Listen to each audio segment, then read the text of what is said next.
আসসালামু আলাইকুম এভরিওয়ান, সবাই কেমন আছেন? আলহামদুলিল্লাহ আমরাও ভালো আছি। চলে আসলাম নতুন একটি ভিডিও নিয়ে অনেক দিন পরে। তো আজকে আমি আর আমার বোন সন্ধ্যার পরে একটু বের হয়েছি শপিং করার জন্য। আমাদের সামনে স্পেশাল একটা দিন ছিল, সেজন্য ভাবলাম আমার হাজব্যান্ডকে একটু সারপ্রাইজ করব, যার জন্য যাওয়া।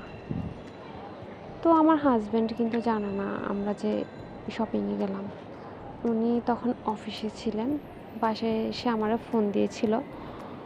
পরে আমি বলছি আমি কিছুক্ষণ পর আসতেছি। দেন আমরা কেনাকাটার উদ্দেশ্যে শপিংয়ে গেলাম।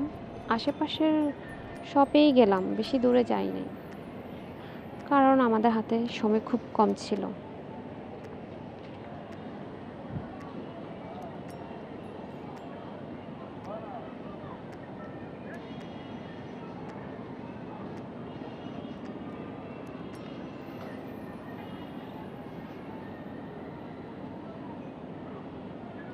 দেন আমি চুজ করতেছিলাম কোনটা নেব, কোন কালারটা নিলে ভালো হয়, কোন কালারটা আগে পড়ছে।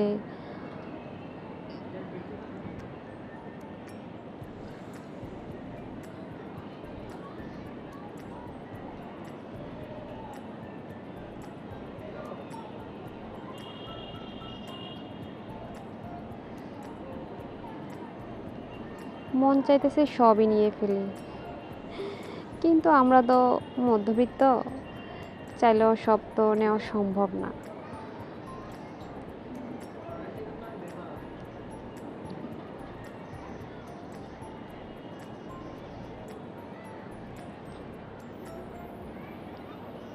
দেন আমাদের কেনাকাটা এখানে মোটামুটি কমপ্লিট। শার্ট নিলাম, টি শার্ট নিলাম, প্যান্ট নিলাম। এবার লাগবে জুতা। এখানে হয়েছে কি, ওনার জন্য জুতা কিনতে আসি, আমার পছন্দ হয়ে গেছে, আমিও এক জোড়া নিয়ে নিছি। কি মজার! ওনারগুলো কনফার্ম করার আগে আমারগুলো নিয়ে নিছি। পরে কোকারিস দোকানে গেলাম। ওখানে গেলে তো চোখ আটকাই যায়, এত সুন্দর সুন্দর জিনিস। দেন আমরা শপিং শেষে রাস্তার পাশে, সবসময় আমরা শপিংয়ে গেলে বেলপুরি খাবোই খাবো। আমি আর আমার বোন মিলে বেলপুরি খাইলাম। খাওয়া দাওয়া শেষে বাসায় ব্যাক করলাম। সামনে কিন্তু আরেকটা ভিডিও আসছে। Thanks for watching.